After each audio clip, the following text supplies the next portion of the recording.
There is a question that's been burning a hole in my soul for as long as I can remember. What does it actually take to live at full wattage? We get one shot at this life, and yet so many of us spend years dialing ourselves down, ignoring the things that make us come alive. I believe something powerful happens when we connect with who we are and what lights us up. We become electric. If you've been waiting for permission, consider this your sign. I'm Courtney Carnes. This is Full Wattage. Let's get into it. When Halim and I recorded this episode, he was supposed to be in Monaco on a super yacht for F1 weekend. Instead, he was in Columbus, Ohio, where he had spent the day working with inmates inside of a women's prison. That's Halim Flowers, and that's where this conversation begins. For our listeners, picture this: a 16-year-old boy, not even old enough to vote. 2 life sentences. The world has already decided who Halim Flowers was and what his future looked like. He decided differently. But what he built inside those walls, in his mind, in his belief, in his vision for himself, became a reality long before he was released from prison. This is Full Wattage. Let's get into it. What's it like to go back, Halim, back inside the walls with a different vantage point? I couldn't cancel just because I had the opportunity to go and be on a super yacht in Monaco, France, which sounds glitzy and glamorous. However, being out now for 7 years, I've had the privilege to be able to have done everything I ever dreamed of and prayed for. And so now I could fully live in my purpose. And I understand my purpose clearly. And my purpose is to engineer cultural assets in the interest of intergenerational wellness. And so going back on the inside where I spent 22 years, I'm always excited and eager because I know that I didn't have the opportunity to meet somebody like me when I was in there. When you're in there, you just need to see people who come from what you've been through and Yeah. what you're going through as a source of hope that you can make it out and to be well. Because to me, wellness is the only success, and everything else is just a bonus. The accolades and the commercial viability, everything has to come from the wellness, You said you've received everything you ever prayed for. Say more about that. everything. So I didn't get to go to my prom, right? When I got locked up at 16. So I didn't experience prom. I didn't experience high school graduation. I didn't experience college, and I didn't get to experiment with, fraternity life. So while I was in there, was some things that I wanted to do. I wanted to travel to, South America, Central America, Africa, Middle East, Asia, Europe. I've been able to do those things. I wanted to be able to be an entrepreneur. And the most important thing is that outside of the traveling, I wanted to experience marriage. I experienced that. I failed at that. Um, because I didn't realize how much emotional provisions was. Hmm. And I didn't realize until I had my daughter and I wanted to have a child. And once I started to raise a woman, I really realized the deficit, the emotional numbness that I had, developed over the years, and that it's cool to pay bills and, don't raise your voice, don't raise your hand to a woman, open the doors, do all those things. But if you're not emotionally aware and available and gentle and intelligent, it's like you haven't done anything. And so like I failed at that. And it was just due to me coming up being emotionally numb and not in environments and around people who were encouraged to be emotional. I grew up in prison, but I did get to have a child, and my daughter is teaching me how to raise a woman, how to listen to a woman, how to love a woman. And Hmm. so, but I even bought a house, sold a house, merged, separation, divorce. Like I've been through everything that I wanted to go through. And the two main important things outside of everything that I just named is that I just wanted to be well, and I wanted social capital. So like once I got introduced to that term through an essay that Professor Dr. Nandi Crosby sent me when I was inside, she sent me an essay about the economic capital, social capital, and cultural capital. I only had heard at that time about capital from the sense of economics, right? I never heard of social capital. And once I started to get in it, I was like, wow, this is what I want, because I'm not a person that wants to be worth billions of dollars. That doesn't do it for me.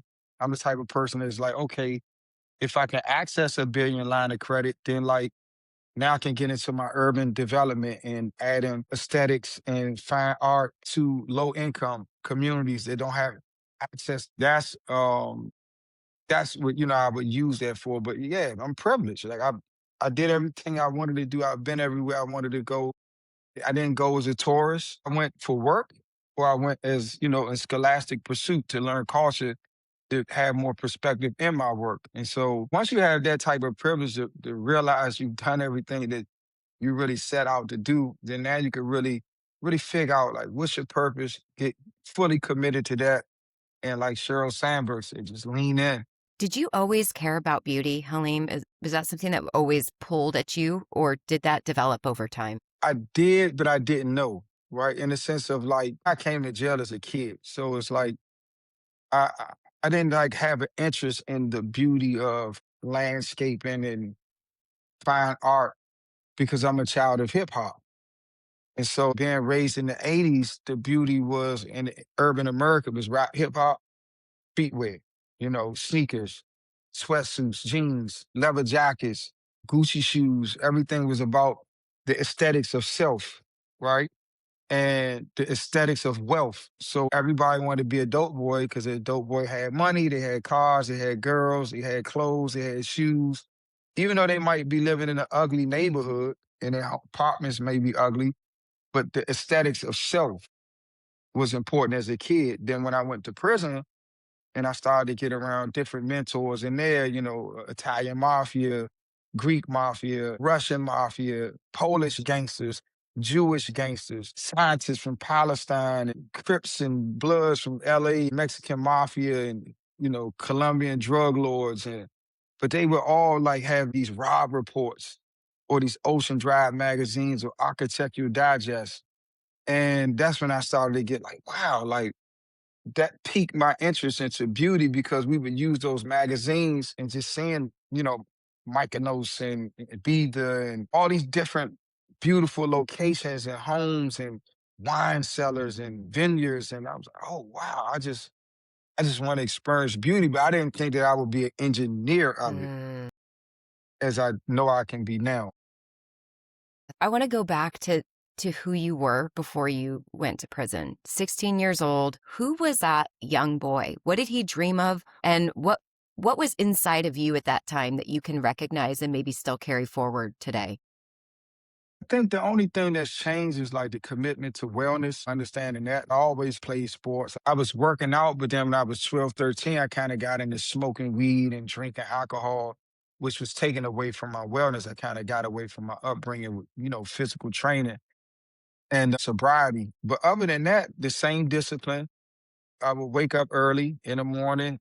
I'll stay out, on the street the latest, and I would just sell drugs all day and master what I know now. I was mastering the ability of salesmanship, of marketing, of entrepreneurship, self-enterprise. I just didn't have the formal language and I didn't have a legal avenue at the age of 12 to make money. But I had this desire to make money. Initially, it was because of peer influence and wanting the aesthetics, the fashion, because I wanted to be celebrated and accepted by my peers. When I went to prison, it was kind of like getting into the intergenerational wealth component, understanding my family were landowners and landlords and understanding, oh, I need to get out and I'm gonna have to like take care of my mom one day because I started selling drugs to buy my mom a house. My mom got the house when I was 13. I didn't stop selling drugs, Wait, right? let me hold on. At 12 years old, you started selling drugs. At 13 years old, you had made enough money to buy your mom a house. That was the initial goal. Is that right? I made enough to where at that time she didn't have to take care of me. And by her being an employee of the Library of Congress, Washington, D.C., they have like this housing assistance program where you could literally put down like 500 and just get your credit right and get a house. So her not having to take care of me, to feed me, to clothe me, and her just having to take care of my little brother, it eased up a load because now I'm not asking for the $100 sneakers and I'm not in the house eating food. I'm out. I'm never in the house. Hit my sister or my brother off with money. and I'm just always hustling, but my mom never asked me for anything, but removing that burden of taking care of me, it freed up more resources and she was able to get the house. When I was in prison, I came in contact to some settlement money from a car accident that happened when I was 8, and I was able to power attorney all of that over to her, and she was able to really equity out the house and able to build to where she's at now. And even though my dad, in all due respect, he did a great job of actualizing the things he taught me about being a man. The man that I am today is everything that he trained me to be. And I realized as a kid, I just was a literalist. I didn't have perspective to understand this guy's telling me this and it's right, but he's not even doing it. When he left when I was 10 and moved to Las Vegas due to, my mom divorcing him because of a battle at that time with his addiction. I remember he told me I was the man of the house. I had to protect my mom, my At little 10? brother, take care of my sister 4 years older than me. And I've been the big brother all my life, even though I'm younger than my sister, right? That's always been my motivation. First, I wanted to look fly, but then I went to prison and realized, like, damn, when I took my pre-SATs when I was 11, all the girls You that took your I was trying to PSATs when you were 11? my pre-SATs when I was 11. Yeah, I took courses at Howard when I was 11. DC at that time, they had a gifted and talented program, 1980s, 90s, gifted and talented program. I know everybody remembers Mayor Marion Barry for the thing with the crack, but he was so much more than that, so much more than that. And we went to Gonzaga Prep like 2 or 3 days a week after school. And then one day I just took my PSATs and scored high, and it allowed me to get into this summer program at Howard University. And I just turned 12 and started selling drugs and just stopped going to school. And school was easy to me. Like, it's just, now I know it's rote knowledge, right? It's Yeah. really not critical thinking and explication and literature at that point. It was memorization, multi-choice questions, which is not difficult. I can't even remember the pre-SATs, how it was formatted, but it was easy to me. But I didn't see a pathway in which academia could help me to get my mom a house out the hood. Because So you didn't see it as an example to you in now I society? needed it. I needed it now. You I needed needed to it move my immediately. mom now. Yeah, Like yeah, people are getting killed now. I don't yeah. have time to take this accelerated program, graduate high school when I'm 15, 16. I had a pathway to get a medical degree by the time I was like 21, 23. It was like accelerated programs. But I'm like, I don't see nobody like as an 11, 12-year old that's like buying their moms a house through people dying at 13, 14. You got to live. Washington, D.C. had the murder capital in 1991, 92, 93.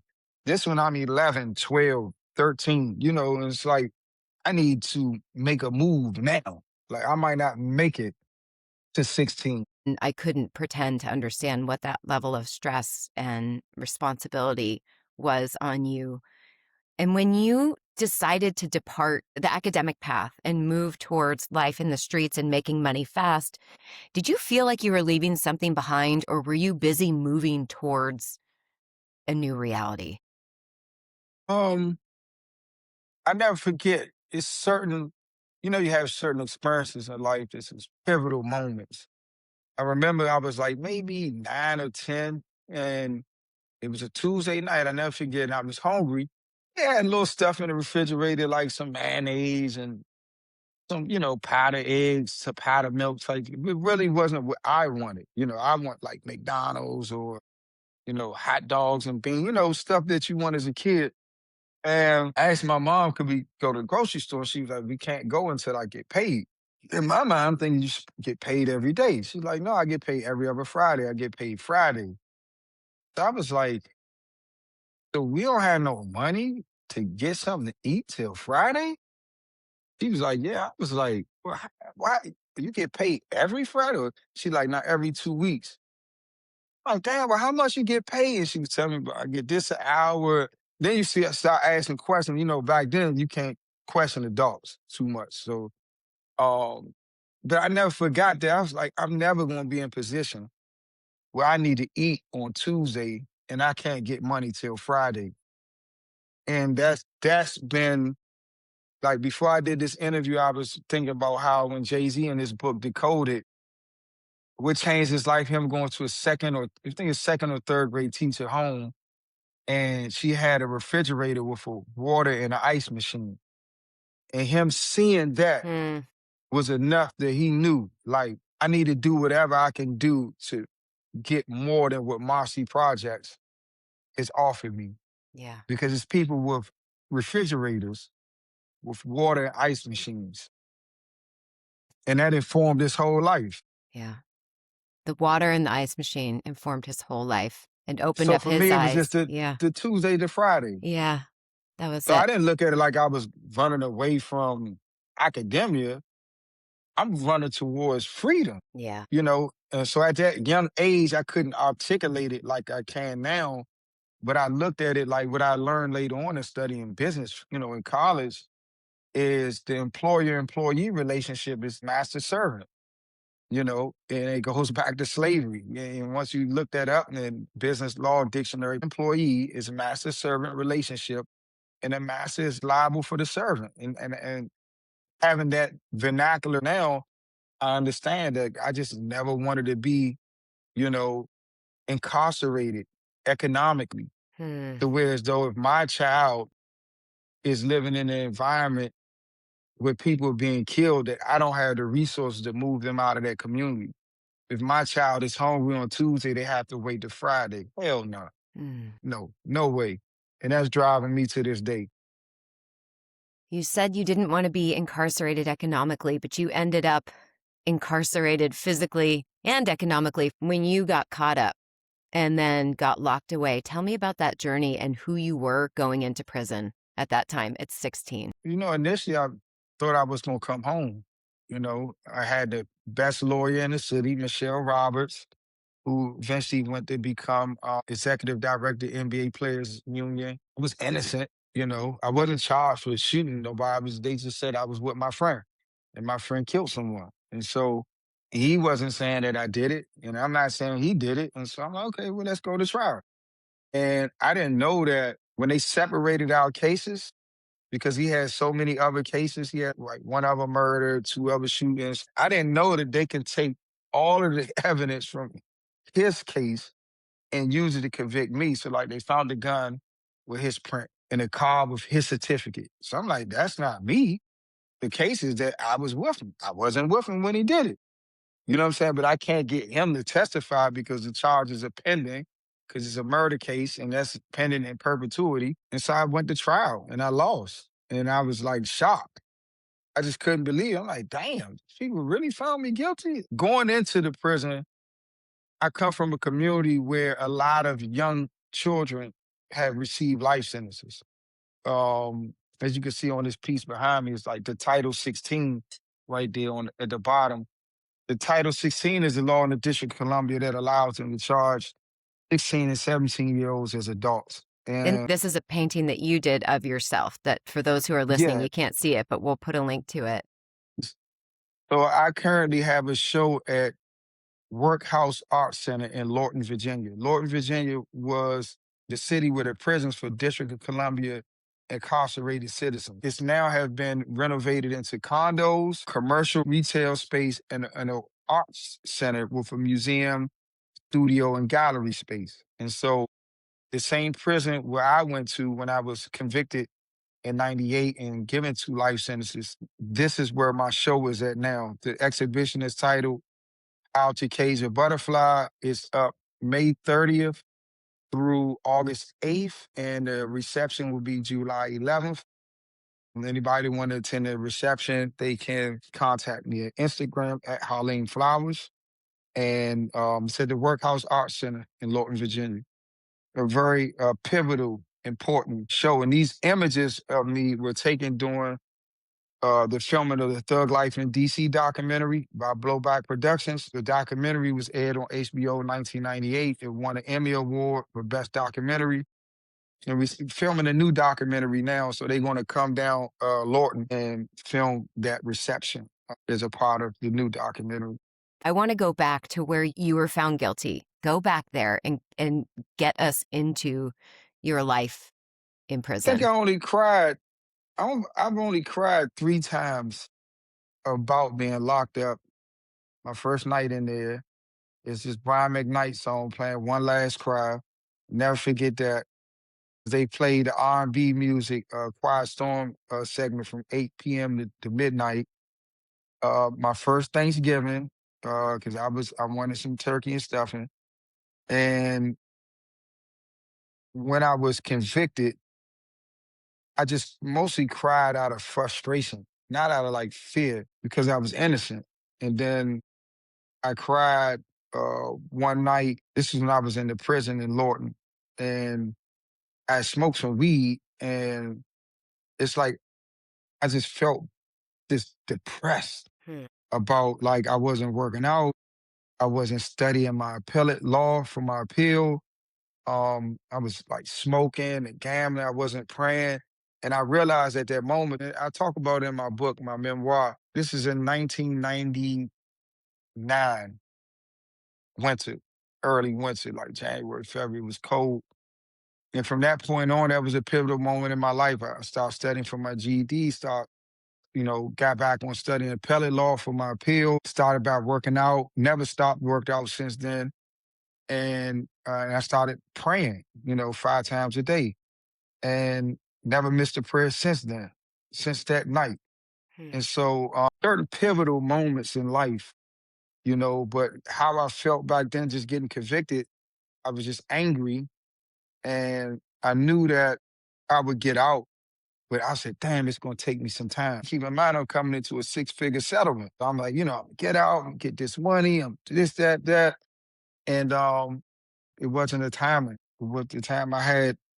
And when you said earlier, like about going inside and ended up being economically shackled, this goes back to the essay that Dr. Crosby sent me. Shout out to Dr. Nandi Crosby at Chico State University, California. This essay about economic capital, cultural capital, and social capital. And so being incarcerated may have impeded upon my ability to earn economically, but embodied cultural capital. I had a mom who worked at the Library of Congress. So any book I ever wanted that has ever been copyrighted ever, my mom could just go downstairs at her job, Xerox, and mail it to me. This essay was so important because it spent maybe 2 paragraphs about economic capital, and it didn't even talk about it anymore. And it went straight into cultural capital, embodied intelligence, academia, mannerisms, and then it had objectified cultural capital, which is when you invest in academia, intelligence, you get diplomas, degrees, certifications. These are objects that reflect the embodied cultural capital. And from having cultural capital, you can develop social capital through your capital that you embody, your intelligence, your intellectualism, your mannerisms, your character. You can develop genuine relationships. And then through having that, you can always endlessly accumulate economic capital. Hmm. I didn't realize that in the beginning. In the beginning, I just was mad as hell. Yeah. I'm in there and I know it's like, I paid all this money for this lawyer. I want to blame her. I want to blame racism. I want to blame the jury. I want to blame the witnesses. And then I had to blame me. It's like I'm the one start selling drugs. I'm the one that start hanging with people who engaged in certain activities to put myself in position to get blamed for being with somebody who allegedly had done something. And so it was just a mix of those emotions. But I knew that when my judge asked me to sentence, did I have anything to say? I was like, no. He was like, "You want to appeal?" I'm like, "Yeah." I knew I had a fight, and I knew I was getting out, but I knew it would take time. I didn't know how much, and I knew I wouldn't quit Hmm. until I got out. I want to touch on the conviction because you say you knew that you were going to get out. 2 life sentences, you knew that you were innocent, but it took 22 years. I've texted you multiple times now, asked you in person or texted you this question because your conviction and your belief is unlike anyone I have ever met. Where does that come from and what is that in you? To be honest and say that I haven't met like my mom is strong. She's a strong woman. She's very big on family and providing for family, and But that thing that I have in me, I haven't seen anybody in my family with it. And having it now have the perspective to have traversed through the world, I don't encounter many people with that level of just like Steve Jobs, like he said, is like delusion. Like he spoke about like how people like us, we live in an alternate universe and we push ourselves and we push others. That's why Steve Jobs was notoriously difficult to work with. But everyone who worked with him was like, man, he was an asshole, but he was able to get us to do things that we look back and was like, we don't know how the hell we did that. But he was able to get us to do it. And I don't know where it comes from. I recently came into contact with the information about the origins of the word genius. In our culture, we're taught today that a genius is somebody that's intelligent and gifted. But the origin of the word came from like an external divine life entity that attached to you at birth. Hmm. And it is able to handle things through you that the common person would look at as supernatural because they don't have that attached to them. Whether you believe that or not is neither here nor there, but you can see that some people just have something that's just not normal. And I don't know why I am the way I am. I just know it's the way I am.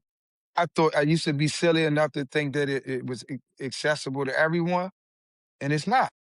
And I do know that people who are chosen have a fork in the road to where as though you use this to heal and elevate and love others.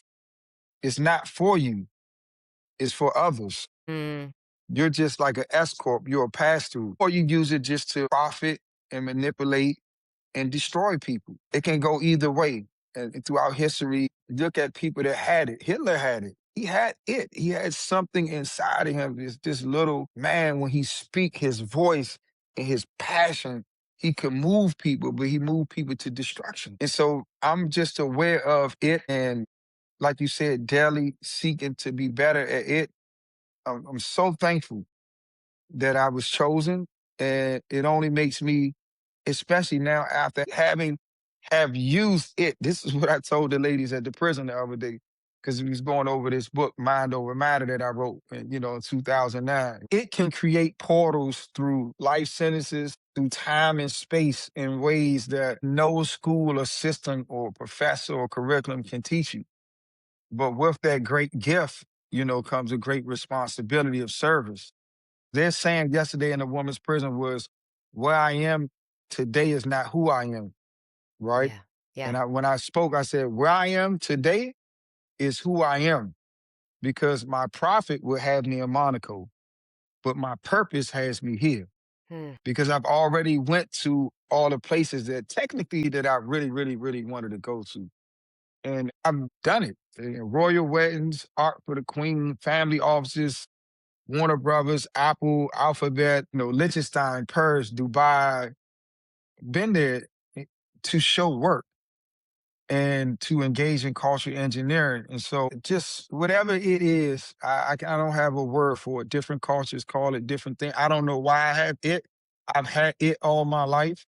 I went through a phase as an impressionable teenager through puberty and adolescence where I was susceptible to negative peer influence. Instead of me leading with it, leaning into it, I wanted to fit into that, and it caused me to diminish it. And so it took me to a place where I had to sit for a long time to examine it and to use it to get out of that place, but to record things like this while I was in that place. So now that I don't write things like that now. If I write that down, everybody, oh, okay, yeah, you're doing this and that. But I wrote that in 2009. That's 10 years before I got out. Yeah. So this is like my testament. This is my will. When people ask me, did you ever expect or believe you would, like, I wrote a book about it, Mind Over Matter. The book is Mind Over Matter. He wrote it in 2009, 10 years before he got out of prison. And I'm going to read one excerpt, Halim. You said, "This book is about challenging yourself to abandon your comfort zone if you have not yet fulfilled what you believe to be your ultimate purpose in life, and going against all human reasoning and logic to obtain that what you have always wanted the most, but were too afraid to try because you have always been paralyzed by the fear of failing in your attempt to get it." This is a book for those people. This is a book to awaken that both in you and in others. But that was 10 years before you were released. You self-published this book. You started a publishing company. When you said that you were, entered prison, you were smoking weed and gambling and selling drugs at first. You stayed connected to the dark place of it at the beginning. And then something shifted. Talk to me about that shift and how you tapped into it and where this book came from in you. Yeah, so like it never left me. It made me successful as a drug dealer. It made me a ringleader in jail. I'm like 5'1", 100 pounds, right? But I'm manipulating all the tough guys because I have it, right? And they say that people don't change because they see the light, but because they feel the heat. And it was that pivotal Say that moment. again. People do not change because they see the light, but because they feel the heat. What does And that mean? Yeah. the heat is the purgatory of suffering, Mm. you know? And so I remember that night, that pivotal moment where I said, I cried and I realized I wasn't praying, working out, studying for my GED. I wasn't studying case law for my appellate process. At that moment, I felt like I was at the bottom of a bottomless pit. So I always describe that moment like all the realization Mm. came on me, like, what the hell are you doing? Like, get out of this space you in. And now tap into it to get out. That was his initial thing. But getting out is not like just your appellate process, it's your sit-ups, your 700 sit-ups in the morning, your 700 push-ups when you wake up, running your miles, your boxing, all the internal things that you had as a child. Like tap back into how you were raised, right? Tap back into your academics, like you're smart. You keep trying to fit in with these people. You can be them. They can't be you. They can't take the pre-SAT at 11. You can take the pre-SAT 11 and you can be a criminal. They don't have that versatility because they don't have it. So now tap back into it to get to where you're supposed to be. And you have to do your spiritual, physical, your mental, your legal. And I never forget, I read James Allen as a man thinketh. That was like one of the first pivotal things. And then Napoleon Hill, Think and Grow Rich. Hmm. And then right before I wrote Mind Over Matter, it was like The Power of Now, Eckhart Tolle, A New Earth by Eckhart Tolle, and The Secret. And I watched The Secret, the documentary, and read the book. And that was like, you know what? I'm no longer in belief about this law of attraction and what you put out, what you get in. I know it now. I don't believe in it. I know it to be the truth. And at that moment, I'm so convinced it's so much inside of me that I'm like, I'm going to put it in my book Mm. because James Allen wrote for a certain demographic. Napoleon Hill wrote for a certain Eckhart Tolle is right, but there's no Eckhart Tolle of prison. Like I'm reading all these great books, but let me put it in a vernacular for those that's in this condition and in this condition in society. And then, like, after I wrote this, and then I came in contact with Thich Nhat Hanh, Vietnamese Buddhist monk philosopher, just took me over the top, to certainty. Because it's like belief, Yeah. you believe, oh, I believe in it. So I'm praying, and then, like, oh, no, I know it. So I'm applying it. And then it's certainty because now you're getting these results. It's just happening. And it's the way that you can alchemize base conditions into precious golden opportunities, it becomes so accelerated now. So now you just talk about stuff and just look at your email like, Okay, you don't say it's crazy. I was looking at it. The final page in the book is just says like, at first you will be shocked and may say this is crazy. In amazement with how things will begin to fall in your lap effortlessly at times. Just remember that love and thoughts generate an irresistible energetic force within you that will magnetically attract your success towards you. Lose your shock factor and expect the best and beyond. And then the last page of the book, it says, in pursuit of the impossible. Halim Flowers, August 10th, 2009. P.S. I did it my way. Mm, This is before any of this was done. yeah. This was 10 years before you even got out of prison, let This was alone 17 years ago. 17 years ago. We haven't gotten to the rest of the story yet. We're still in it, but that belief to knowing to certainty, and that is the perfect word to describe you. It is your certainty. And that's why I keep coming back to you to ask you, you never doubted it. You never did, and once you believed and once you came to know, you became certain. And that certainty drove you through the remaining 10 years in prison. How do you think that forcing of time shaped you into who you became on the day that you were released? So you do have moments of not doubt, but frustration. Because once you have certainty, it's that now prison becomes a prison.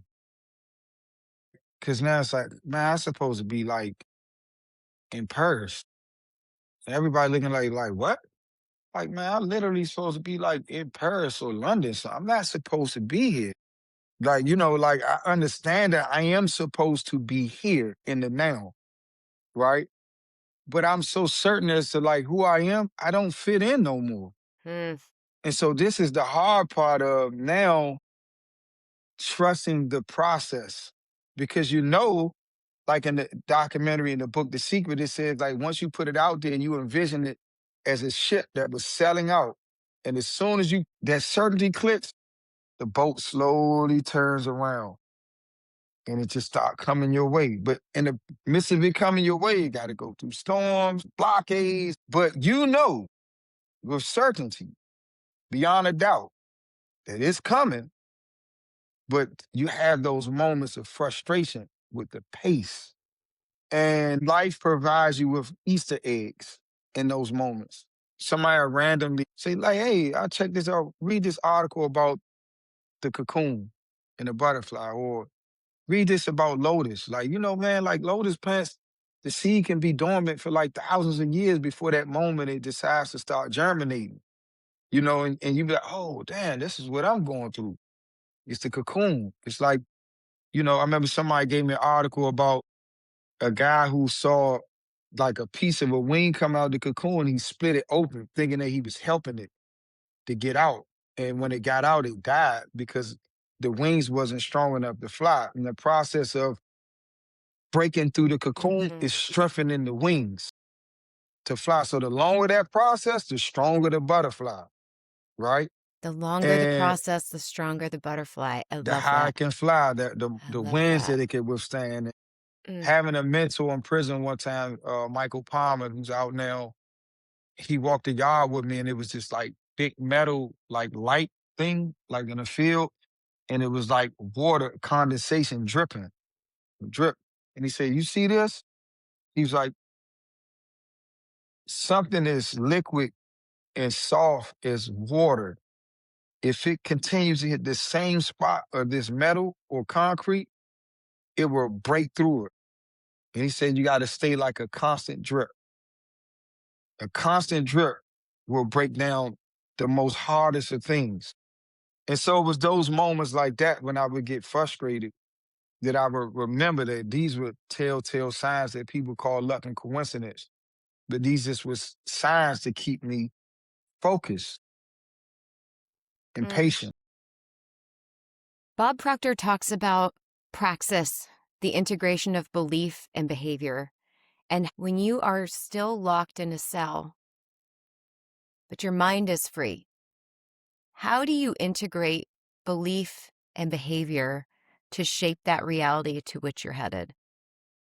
To me, I realized that you attract what you are. And what you are, it shouldn't be dictated by external regalia, decorum, or environmental influences. Your core values should be your constitution that informs yourself and others of who you are, no matter where you are. And the power of language and accessing the lexicon, you can articulate it that way that I just did, and it empowers you just being able to articulate it because you understand it and you understand this is who I am. I'm living and dying on my decision of this is decision that I made in life. I don't believe it. I know it. I'm certain of it. And I'm so committed to who I am. I'm going to conduct myself like this no matter where I'm at. And I remember some of the guys in certain prisons I was at, they just always called me the warden. They was like, all you gotta do is put a suit on and get a clipboard. The way you move, you just move like you're just so important. Like it's not smug, but you're just so no nonsense. And you just move with confidence. It's unusual because you still got on a prison uniform, but it don't feel like you wear a prison uniform. It don't feel like you have a life sentence. Young guys like, you don't act like somebody with life. Like, how should I act? Like I don't have life. That's just what's on the paper. One day it say life, and one day it say release. Hmm. I never claimed it. You never claimed the life sentence. I never claimed it. Yeah. I never claimed it. I never acknowledged it. People ask like, "Well, how much time you have?" I said, "Well, they sentenced me to two indeterminate life sentences, but I'm gonna rectify that in due season. I'm working on that."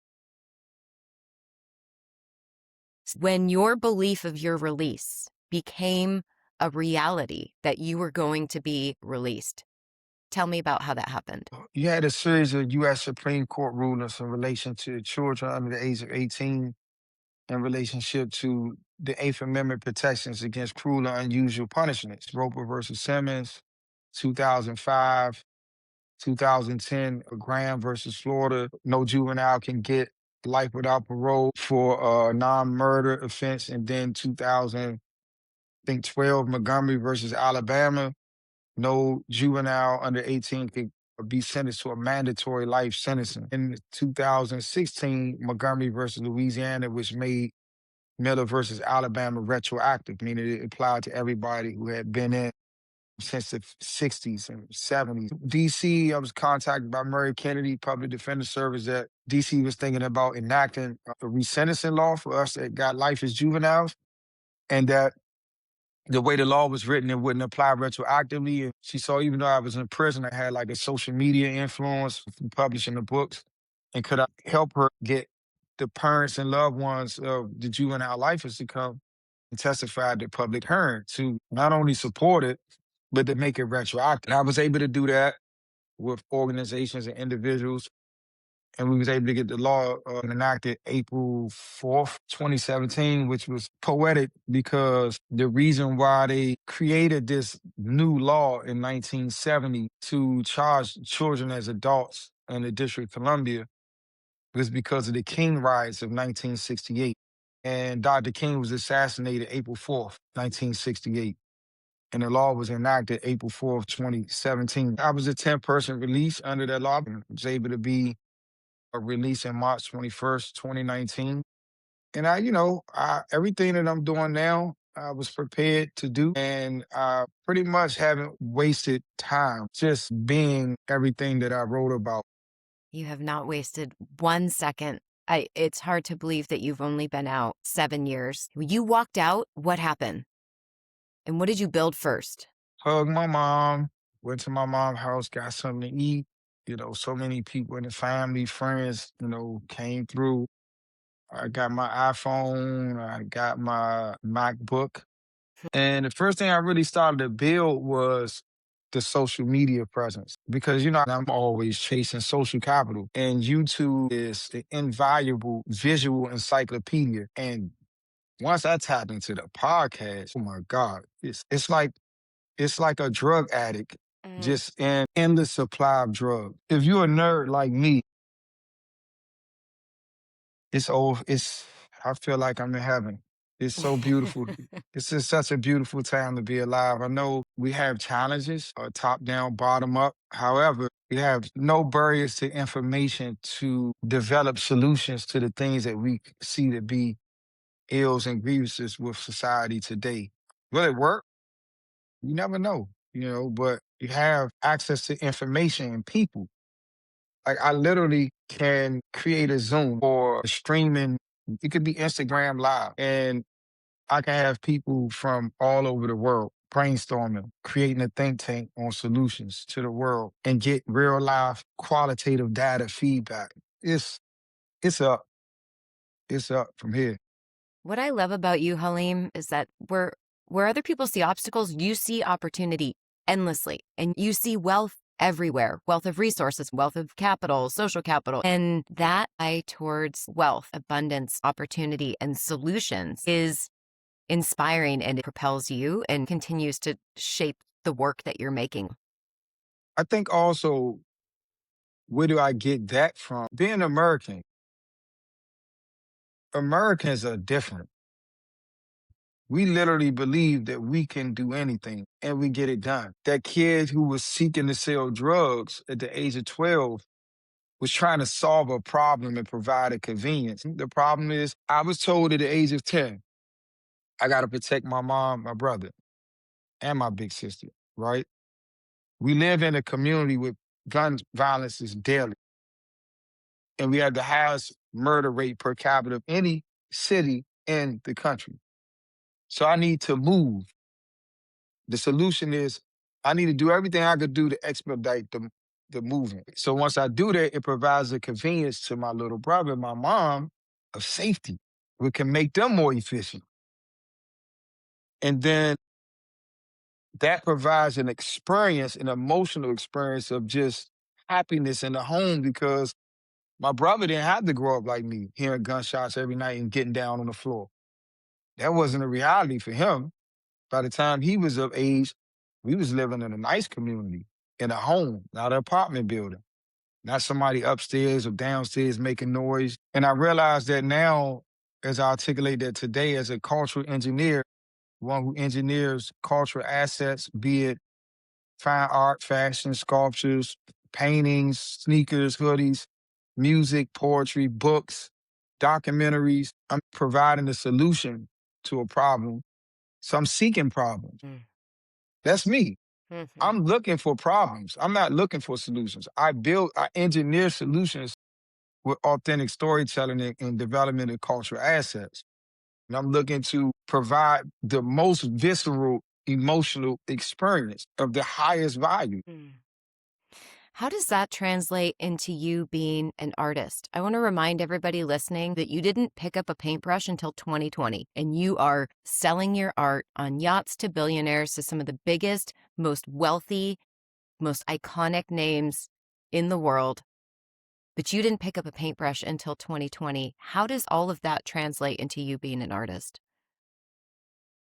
I've always been a creative. I just was freestyle rapping, writing music, writing love letters to get girls to come see me in prison, writing poetry, writing self-help memoirs and just publishing companies, short stories that were never published, plays, movie scripts, journaling. It takes creativity just to survive my community that I was raised in.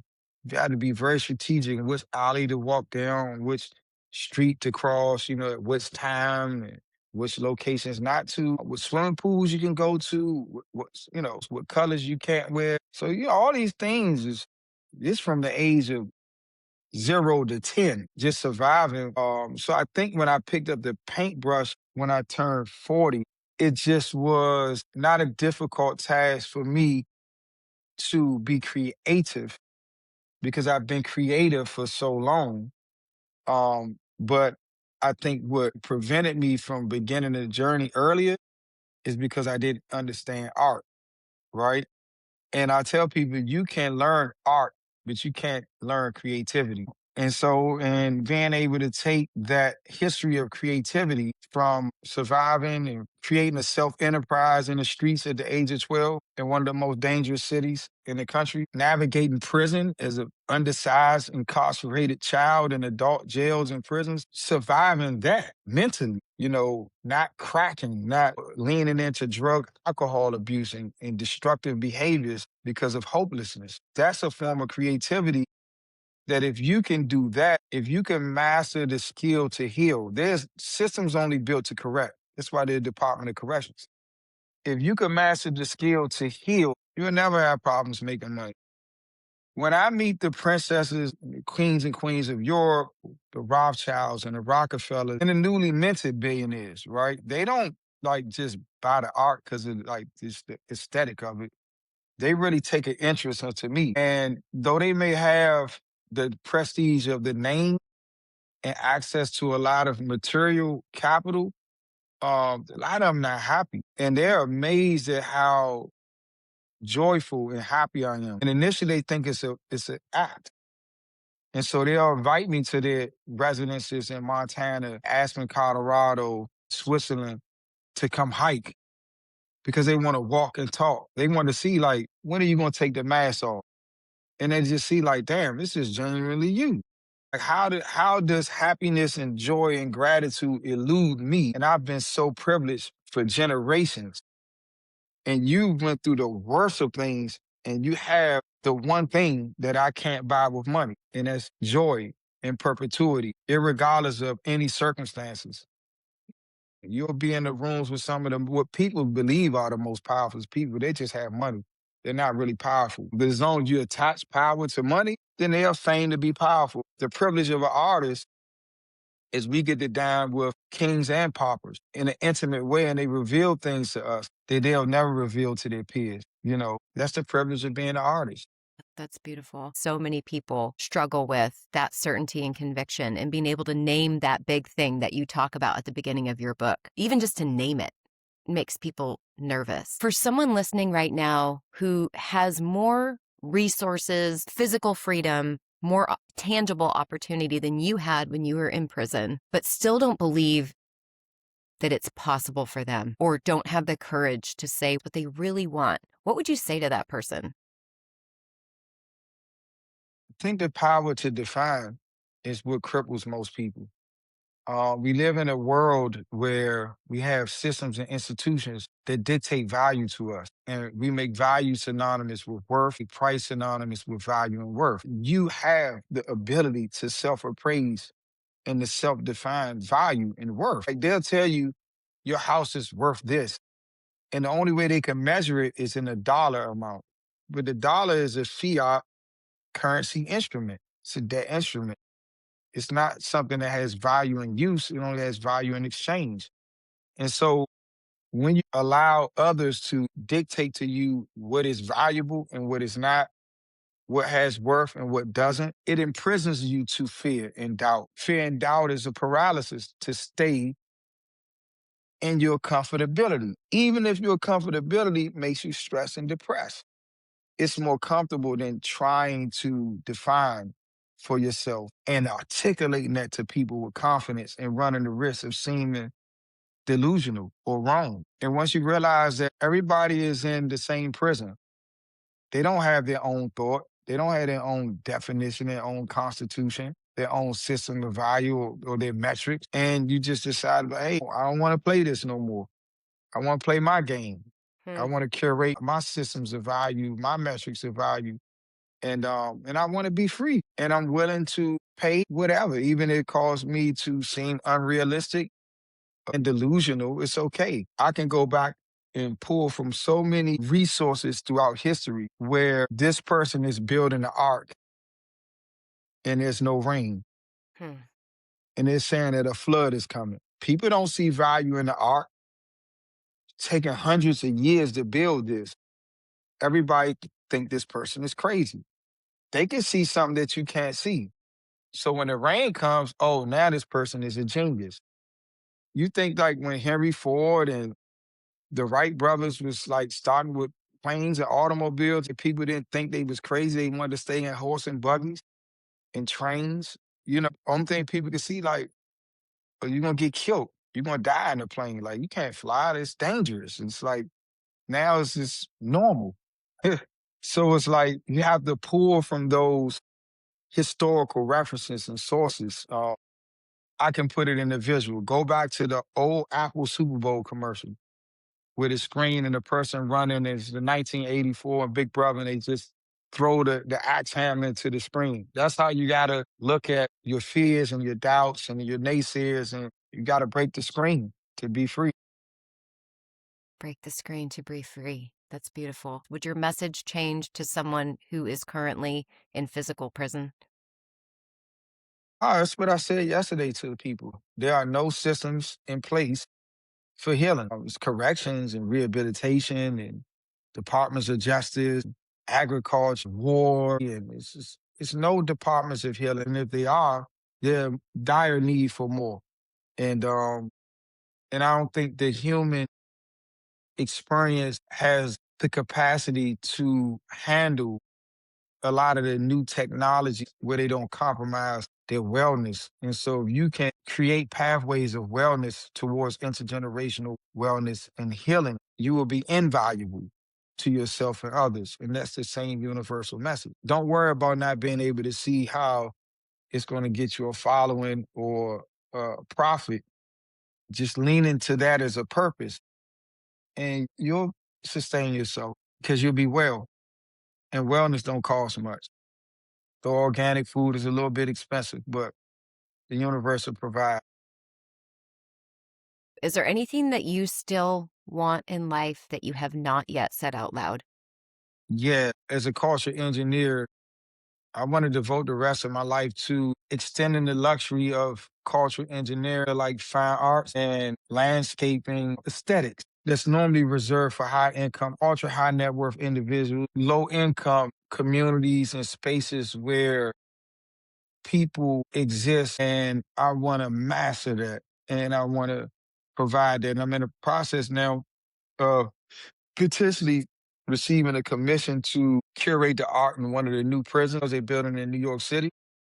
So if I get that contract, I'll be able to curate the art inside and outside the jail, the visitor hall. And so for me, like I want to develop those relationships with people in the public and the private sector to provide the luxury of aesthetics to low income housing, homeless shelters, libraries, public institutions that service a lot of low income people, and just any spaces, like I said, and communities that we have accepted that shouldn't have an experience with the luxury of aesthetics, beauty. When you go into project housing, it's like the walls are real blank and dirty, just like real nice art, introduce them to nice art and murals and landscaping and teach them how to do floral arrangements. And all these things are indicative of wellness. And I just put in my request for to get a school building in Cleveland, partnering with Why Not Families, an organization that serves children and their parents with therapy. And so we'll have the component of my autonomics initiative, my artonomics, because I know I talk like I'm from Mississippi. So it's not autonomics, it's artonomics, A-R-T, Art-onomics.